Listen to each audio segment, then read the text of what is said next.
बाबा साहब अम्बेडकर ने कहा था कि हमारे राष्ट्रपति की वही स्थिति है जो ब्रिटिश संविधान के अनुसार इंग्लैंड के राष्ट्रपति की है। वह राज्य का प्रमुख तो होता है, परंतु कार्यपालिका का प्रमुख नहीं होता है। राष्ट्र का प्रतिनिधित्व करता है, लेकिन राष्ट्र पर शासन नहीं करता। आज हम भारत के राष्ट्रपति की संवैधानिक परिस्थितियां, अधिकार और शक्तियों के बारे में आदि से अंत तक चर्चा करेंगे। यानी अनुच्छेद 52 से लेकर अनुच्छेद 61 के बीच में भारत के राष्ट्रपति को रखा गया है।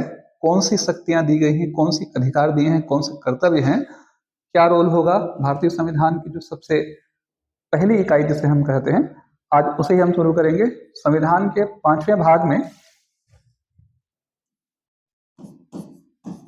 भारत के राष्ट्रपति के अंतर्गत सबसे पहले हम ये समझने का प्रयास करते हैं कि भारत का जब संविधान बनाया गया तो भारतीय संविधान कुल 22 भागों में बटा हुआ है। उस 22 भाग का जो 5वां भाग है, संविधान का 22 भाग का 5वां भाग केंद्र सरकार को एक्सप्रेस करता है, यूनियन को एक्सप्रेस करता है, यूनियन या केंद्र सरकार को एक्सप्रेस करता है।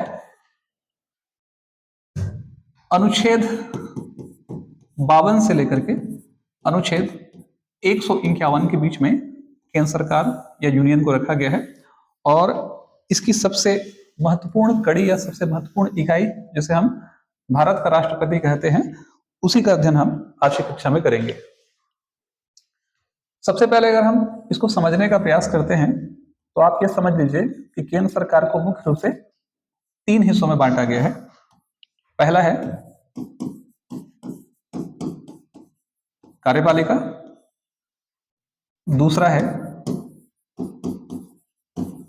विधायिका और तीसरा है न्यायपालिका। कार्यपालिका अनुच्छेद 52 से लेकर के अनुच्छेद 78 के बीच में, विधायिका अनुच्छेद 79 से लेकर के अनुच्छेद 123 के बीच में, और न्यायपालिका अनुच्छेद 124 से लेकर के अनुच्छेद 147 के बीच में। अनुच्छेद 148 से लेकर के अनुच्छेद 151 के बीच में कैग को रखा गया है, controller auditor general of India, यानी नियंत्रक एवं महालेखा परीक्षक। इस पार्ट को अगर हम आगे बढ़ें तो सबसे पहले हमको समझना पड़ेगा विधायिका का मतलब क्या होता है। विधायिका जो है विधान शब्द से बना हुआ है, और विधान का मतलब होता है कानून का निर्माण। अब कानून का निर्माण भारत में कौन सी संस्था करती है? लोकसभा और राज्यसभा, यानी जिसे हम संसद कहते हैं। तो संसद को कानून का निर्माण करने का अधिकार भारतीय संविधान ने दिया है। विधायिका कानून का निर्माण करती है, और विधायिका के द्वारा बनाए गए इस कानून के अनुसार शासन का संचालन और नीति निर्माण करने की जो संस्था है वो है कार्यपालिका। कार्यपालिका का मुख्य पहरेदार, जो सबसे प्रमुख व्यक्ति होगा, वो है भारत का राष्ट्रपति। पहरेदार तो हम नहीं कहेंगे, सबसे प्रमुख पहला व्यक्ति राष्ट्रपति, इसके अंतर्गत उपराष्ट्रपति, इसके अंतर्गत मंत्रिपरिषद जहां प्रधानमंत्री भी आएंगे, मंत्रिपरिषद और महान्यायाधीश। किसी भी कंपनी का जो सीईओ होता है, कार्यपालिका, कार्यपालन अधिकारी आपने पढ़ा भी होगा, महान्यायवादी यानी अटॉर्नी जनरल ऑफ इंडिया। तो मुख्य रूप से अगर देखा जाए तो राष्ट्रपति, उपराष्ट्रपति, मंत्रिपरिषद और महान्यायवादी का जो भाग है वो कार्यपालिका के अंतर्गत आएगा। और अगर हम ध्यानपूर्वक समझने का प्रयास करते हैं तो विधायिका के अंतर्गत आएगा यहाँ संसद, और संसद जो है मुख्य रूप से बंधा हुआ है किससे? लोकसभा और राज्यसभा से। न्यायपालिका सुप्रीम कोर्ट, सर्वोच्च न्यायालय। किसी भी स्थिति में विधायिका ने संसद के द्वारा बनाए गए किसी कानून, उस कानून को लागू करने के दरमियान जो उत्पन्न परिस्थितियां समाज के हित में न हो, या कार्यपालिका के द्वारा जारी की गई किसी भी आदेश या कार्यशैली जो समाज के हित में न हो, और न्याय करने के उद्देश्य से न्यायपालिका को रखा गया है। केवल इनका काम न्याय करना ही नहीं बल्कि इन पूरी व्यवस्था पर नियंत्रण भी स्थापित करना है। सुप्रीम कोर्ट, उच्चतम न्यायालय या सर्वोच्च न्यायालय, इन सब नामों से इसे हम जानते हैं। तो इसके सबसे जो पहली कड़ी है, इसे हम सबसे पहले समझने का प्रयास करते हैं, वो है भारत का राष्ट्रपति। तो भारत के राष्ट्रपति को अगर हम समझने का प्रयास करेंगे तो जो भारत का राष्ट्रपति है वो अनुच्छेद 52 से लेकर अनुच्छेद 61 के बीच में भारत के राष्ट्रपति की संवैधानिक परिस्थितियों को सिस्टमेटिक तरीके से लागू किया गया है। सबसे पहला आर्टिकल है भारत का राष्ट्रपति। ध्यान रखिए इस चीज को, भारत का राष्ट्रपति जो किस अनुच्छेद के अंतर्गत आता है? भारत का राष्ट्रपति आता है अनुच्छेद 52। यहाँ आर्टिकल और यहाँ पर विषय। अनुच्छेद 52 के अंतर्गत भारत का एक राष्ट्रपति होगा। अनुच्छेद 53 संघ की कार्यपालिका शक्ति, संघ की कार्यपालिका शक्ति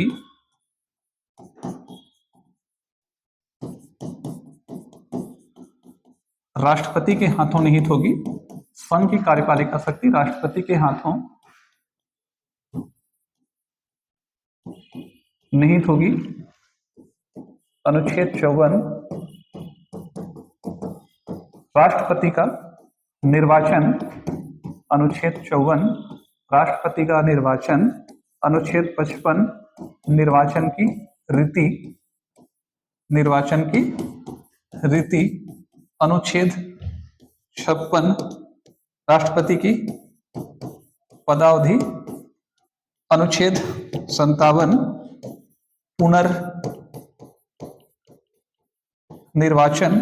अनुच्छेद 58 राष्ट्रपति पद की योग्यता, अनुच्छेद 59 राष्ट्रपति पद की शर्तें, अनुच्छेद 60। ध्यान रखिएगा ये सारे आर्टिकल हैं, यहाँ पर आर्टिकल लिखा नहीं है मैंने। अनुच्छेद 60 शपथ और आर्टिकल 61 पर है महाभियोग। तो इतने हिस्से में अनुच्छेद 52 से लेकर अनुच्छेद 61 के बीच में भारत के राष्ट्रपति को रखा गया है। अगर हम इसके एक एक आर्टिकल को समझने का प्रयास करेंगे तो अनुच्छेद 52 ये कहता है कि भारत का एक राष्ट्रपति होगा। अनुच्छेद 53 ये कहता है कि संघ की कार्यपालिका शक्ति राष्ट्रपति के हाथों निहित होगी, यानी एग्जीक्यूटिव बॉडी का जो हेड होगा वो होगा भारत का राष्ट्रपति। संघ की कार्यपालिका शक्ति राष्ट्रपति के हाथों निहित होगी और राष्ट्रपति केवल संघ की कार्यपालिका शक्ति का प्रमुख ही नहीं होगा बल्कि तीनों सेनाओं का प्रधान भी होगा। थल सेना, जल सेना और वायु सेना। आर्टिकल 53 एकदम क्लियर टू क्लियर इस बात की व्याख्या करता है, कार्यपालिका शक्ति का प्रधान। आपको इस बात को भी ये समझना पड़ेगा व्यवहार में कि जो राष्ट्रपति होंगे वो कार्यपालिका प्रमुख होंगे, लेकिन अगर सही तरीके से देखा जाए तो राष्ट्रपति वास्तविक प्रमुख नहीं होंगे, कार्यपालिक प्रमुख होंगे। वास्तविक शक्ति जो है प्रधानमंत्री वाली मंत्री परिषद के हाथों रखी गई है। राष्ट्रपति को बहुत अधिक शक्तियां नहीं दी गई हैं। जहां पति शब्द लग जाता है वो नकारा हो जाता है, उसके पर कतर दिए जाते हैं, रबर की मुहर, ऐसे बहुत सारे शब्दों से हम इसे समझने का प्रयास भी करते हैं। ठीक है, तो संघ की कार्यपालिका शक्ति राष्ट्रपति के हाथों निहित होगी। इसका सामान्य सा तात्पर्य है कि कार्यपालिका से संबंधित जितने भी निर्णय लिए जाएंगे सभी में साइन इसका होगा, राष्ट्रपति महोदय का होगा, लेकिन निर्णय लेने का अधिकार उनको नहीं दिया गया। निर्णय कौन लेगा? मंत्री परिषद लेगी। ठीक है, तो संघ की कार्यपालिका शक्ति का वास्तविक प्रमुख राष्ट्रपति होगा, यह अनुच्छेद 53 कहता है। ठीक है, और साथ ही साथ तीनों सेनाओं का प्रधान। इसके बाद हम समझने का प्रयास करते हैं अनुच्छेद 54। अनुच्छेद 54 इस बात की व्याख्या करता है कि राष्ट्रपति का निर्वाचन किस तरीके से होगा। अनुच्छेद 54 राष्ट्रपति का, यहां पर एक चीज समझ लीजिएगा, एक शब्द मेरे मुंह से थोड़ा अलग निकला, उसको मैं सुधार लेता हूं। अनुच्छेद 54 में राष्ट्रपति के निर्वाचन की बात तो कही गई है, लेकिन निर्वाचन की रीति अनुच्छेद 55 में दी गई है। वास्तव में अनुच्छेद 54 इस बात की वकालत करता है कि राष्ट्रपति का जब निर्वाचन होगा तो उस राष्ट्रपति के निर्वाचन में हिस्सा कौन लेगा। तो इसे बहुत ध्यान से समझिएगा। राष्ट्रपति का निर्वाचन का तात्पर्य यहाँ पर निर्वाचक गण है। राष्ट्रपति का निर्वाचन निर्वाचक गण को क्या करता है, एक्सप्रेस करता है। राष्ट्रपति के निर्वाचन में कौन से व्यक्ति हिस्सा लेंगे, कौन ऐसे लोग होंगे जो राष्ट्रपति को चुनने का काम करेंगे। तो राष्ट्रपति के निर्वाचन में मुख्य रूप से यहां ध्यान रखिएगा,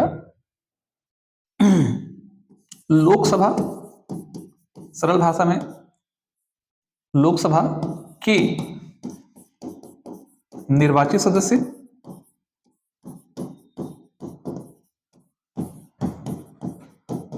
राज्यसभा के निर्वाचित सदस्य, और तीसरा है राज्य विधान सभाओं के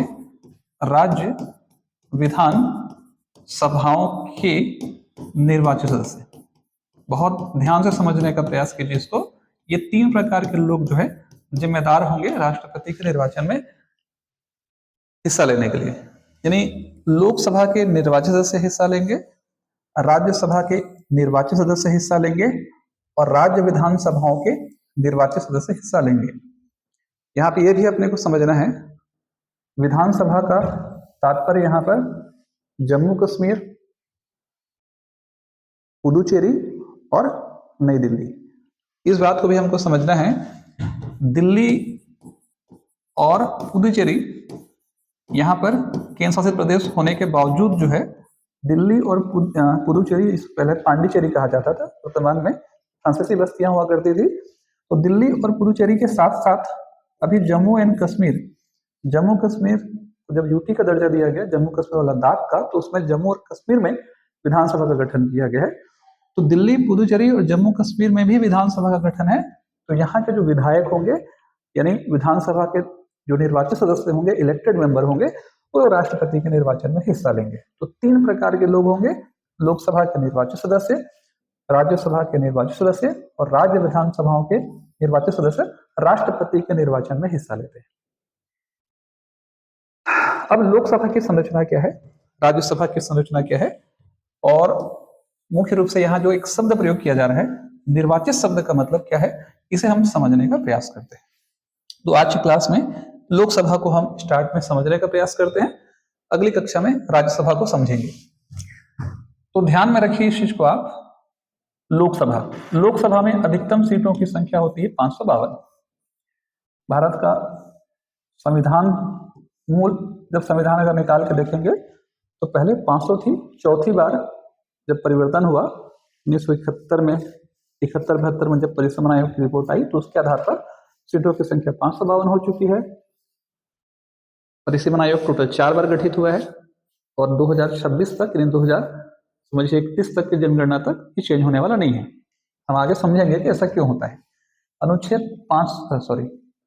लोकसभा में सीटों की अधिकतम संख्या 552 होती है, लेकिन वर्तमान में सीटों की संख्या कितनी है, 545 है। क्यों 545 है? क्योंकि 7 सीट जो है वो पाक अधिकृत कश्मीर, पाक ऑक्यूपाइड कश्मीर के लिए रिजर्व है। तो वहां जाहिर सी बात है चुनाव होंगे नहीं। अब इस 545 सीट में ध्यान रखिएगा, 543 सीट जो है वो निर्वाचित होंगे।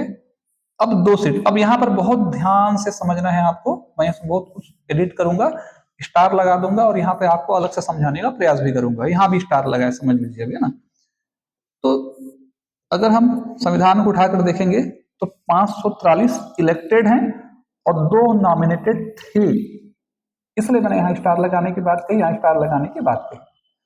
543 सीट इलेक्टेड हैं और 2 सीट नॉमिनेटेड थे, जो कि वर्तमान में नहीं। पहले इसको समझ लेते हैं कि है क्या। लोकसभा में अधिकतम 552 हो सकते थे, जिसमें 7 पाक अधिकृत कश्मीर के लिए थे, यानी 545 हुआ। उस 543 में 543 इलेक्टेड और 2 नॉमिनेटेड होते थे। अगर लोकसभा में आंग्ल भारतीयों को प्रतिनिधित्व नहीं मिला है, यानी इस 543 सीट में कोई भी 2 एंग्लो इंडियन जीत करके नहीं पहुंचा है, तो राष्ट्रपति मंत्रिपरिषद की सलाह से 2 सदस्यों को मनोनीत करेंगे। कहां मनोनीत करेंगे? लोकसभा में नॉमिनेट करेंगे। किसे कहते हैं आंग्ल भारतीय? आंग्ल भारतीय का मतलब है ऐसे व्यक्ति जिनका पितामह का हिस्सा, ध्यान रखिए इस चीज को, यूरोपियन हो और माता का जो हिस्सा है वो इंडियन हो, उन्हें हम आंग्ल भारतीय कहते हैं। इसकी पूरी लंबी चौड़ी कहानी है। पितामह का हिस्सा यूरोपियन होना चाहिए, यूरोपीय मूल का होना चाहिए, इंग्लैंड का, स्कॉटलैंड का, वेल्स का, कहीं आयरलैंड का, जर्मनी का, या कहीं यूरोपीय किसी भी देश का। और जो माता वाला हिस्सा है वो भारतीय हैं, तो उनके बच्चे जो है आंग्ल भारतीय कहलाए। तो जो आंग्ल भारतीय हैं, ये प्रावधान जोड़ा गया था मौलिक संविधान में। 104वां संविधान संशोधन अधिनियम 2019 में नरेंद्र मोदी साहब ने इस प्रावधान को सिरे से खारिज कर दिया। अब ये प्रावधान जीवित नहीं है। तो जब ये प्रावधान जीवित नहीं है तो इसका सीधा सा मतलब है कि अभी वर्तमान में लोकसभा के सीटों की संख्या बदल जाएगी, और लोकसभा के सीटों की संख्या, ध्यान रखिए इस चीज को, 500 कितनी होनी चाहिए? 45 की जगह 543 होनी चाहिए। ये 543 जो मेंबर होंगे यही इलेक्टेड होंगे, इन्हीं लोगों के द्वारा राष्ट्रपति के निर्वाचन में क्या किया जाएगा? हिस्सा लिया जाएगा। 543 जो सीटें होती हैं वो जनसंख्या के अनुपात में हर एक राज्य को बटी हुई हैं, समान जनसंख्या के अनुपात में। जनसंख्या का अनुपात मतलब सरल भाषा में समझ लीजिए कि अगर इंडिया की जनसंख्या 100 है और उसमें लोकसभा की अगर मान लीजिए कि लोकसभा की 100 सीटें हैं, तो समझने के लिए अब किसी क्षेत्र की जनसंख्या 10% है, अगर हम पूरे एरिया को, भारत के एरिया को हम 100% जनसंख्या में तोड़ देते हैं, इस क्षेत्र की जनसंख्या 10% है तो 100 का 10%, वहां 10 लोकसभा सीटें होंगी। जैसे छत्तीसगढ़ की हम बात करेंगे तो छत्तीसगढ़ में लोकसभा की 11 सीटें हैं। आपको पता होना चाहिए अभी, क्या आपको पता होना चाहिए छत्तीसगढ़ में लोकसभा की 11 सीटें होनी चाहिए। 11 सीटें हैं। कहां कहां लोकसभा की 11 सीटें हैं? राजनांदगांव में है, महासमुंद में है, कोरबा में है, कांकेर में है, रायगढ़ में है, बस्तर में है, सरगुजा में है, बिलासपुर में है, रायपुर में है, महासमुंद में है, और 10 मैंने बोल दिए, और सरगुजा, बस्तर, कांकेर, ऐसे करके टोटल 11 सीटें हैं। इसमें 4 सीटें जो है एसटी के लिए रिजर्व हैं, सरगुजा, रायगढ़, कांकेर और बस्तर की। जांजगीर चांपा 11वां सीट एक एससी के लिए रिजर्व है, और बाकी जो है 6 सीटें जनरल के लिए। तो ये भी कैसे होता है? ये भी समान जनसंख्या के अनुपात में बटा होता है। जैसे उदाहरण ले लीजिए, रायगढ़ लोकसभा सीट है, तो रायगढ़ लोकसभा सीट में अभी तो सारंगढ़ अलग हो चुका है, आप समझ लीजिए कि रायगढ़ की 5 विधानसभा और जसपुर की 3 विधानसभा, यानी 8 विधानसभा की 1 लोकसभा सीट है। ठीक है, राठिया जी जहां से हमारे सांसद हैं। तो ये जो 8 लोकसभा की जो सीट है, 11/88, मतलब लगभग लगभग 90 विधानसभा को 8 विधानसभा में तोड़ दिया गया। तो इस तरीके से, है ना, इस तरीके से क्या किया जाता है? जनसंख्या के अनुपात में लोकसभा की सीटों का आवंटन पूरे देश में किया जाता है। तो वही 543 लोग क्या करेंगे? राष्ट्रपति के निर्वाचन में क्या करेंगे? हिस्सा लेंगे। उम्मीद करता हूं कि क्लास आपको अच्छी लगेगी। ये केवल एडीओ के क्लास में काम नहीं आएगी, बल्कि भारत में होने वाली सारी भर्ती परीक्षाओं के लिए ये राष्ट्रपति की जो पहली क्लास है वो आपके बहुत काम आएगी। इसको अच्छे से पढ़िए। इस श्रृंखला को हम आगे कंटिन्यू जारी रखेंगे। वीडियो अच्छा लगेगा तो लाइक करना मत भूलना बाबू।